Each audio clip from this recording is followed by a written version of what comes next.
每天凌晨4点，70岁的孙恩师傅都要到禅城最大的批发市场，寻找合心意的猪蹄。今天他最小的徒弟于秀丽，第一次跟他一起选购食材。200、300斤。呢隻有成300斤。300斤。呢啲咁大隻我哋唔啱啊，師傅，即係太長啊。太長。我哋就要啲85、86嘅豬腳。85、86最啱。最啱我哋。係啊。小魚已經學會孫師傅的全部手藝，選豬蹄卻是第一次。基本咧啲批豬就靚啦，表皮咧就冇乜花痕，又滑醬加紅嘅，因為搽胭脂咁啊啲都。孫師傅對豬蹄的要求很高，能入他法眼的並不多。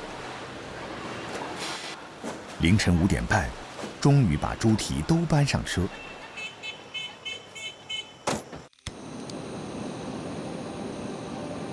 如此嚴選豬蹄，是因為他們做的是傳承了300多年的佛山傳統美食。孫師傅是這項非遺技藝的頂級技師。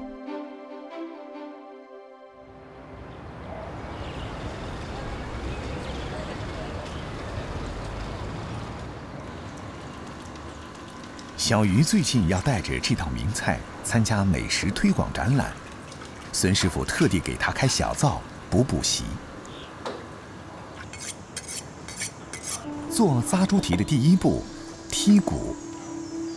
用利刀自上而下開一條口子，然後將豬腳骨剔出。整個過程必須十分小心，一旦豬皮劃破，破壞品相，就只能棄用了。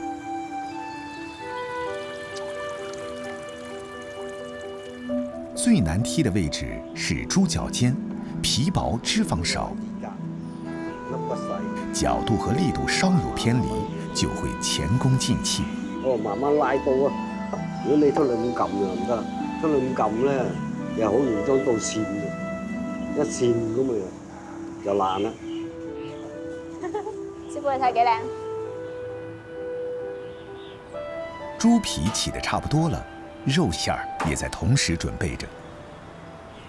一大早，店裡其他師傅便把爽而不膩的豬頸肉切成條狀，調好味兒。把醃製好的豬肉條逐一穿好，放進炭火烤爐，烤到3、4成熟，香味兒開始外溢，便可取出。但這並非最後一步，還要把調製好的秘製醬汁撈勻豬肉，再醃製40分鐘。最後，把這些豬肉條切成10厘米長、3厘米寬的薄片。這些豬肉的加入，賦予了佛山韻雜豬蹄與其他豬蹄不同的風味。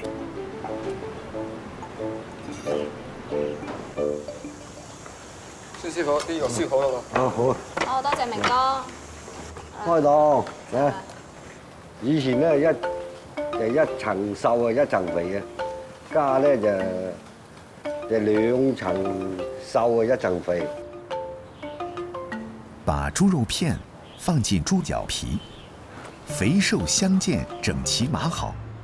每個邊角用肉碎塞滿，直到豬蹄恢復飽滿的外形。隻手指夾住，唔夾住佢一標上係唔齊整。再用水草將豬腳裹紮嚴實。忙活了一上午，師徒倆僅僅完成了紮豬蹄這一步。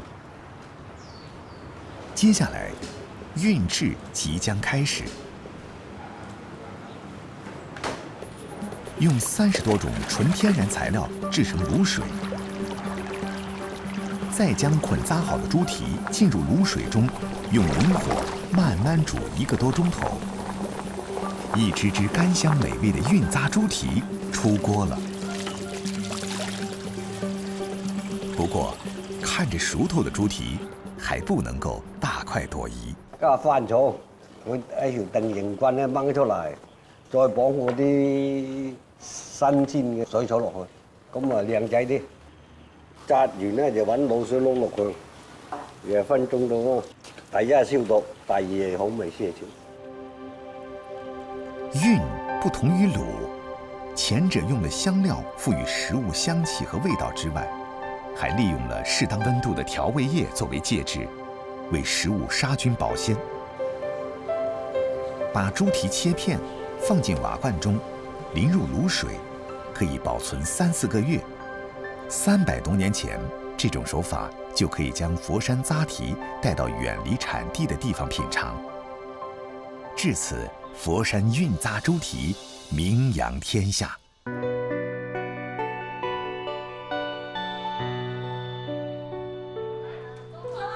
这家300年的老字号，从古时老铺搬到郊区，顾客也一代接一代地追隨下來。細個嗰陣咧，屋企好窮嘅，咁啊逢年過節咧，阿媽先會買少少俾我哋家下菜咁嘅啫。所以而家大個咗咧，即係好中意追翻呢種味道，得閒又帶翻阿爸阿媽嚟試下，再食翻。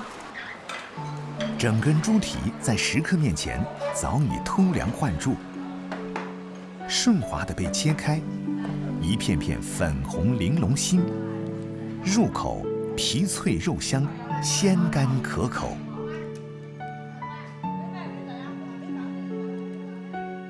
熨扎豬蹄的製作工藝有大小工序30多道，即使是熟練的老師傅，一天最多也只能做20多隻。孫師傅堅持這行已經30多年，但願意入行的徒弟越來越少。在與特殊學校多次聯繫溝通後，孫師傅終於迎來了他19歲的小徒弟，暫時保住了老字號的傳承。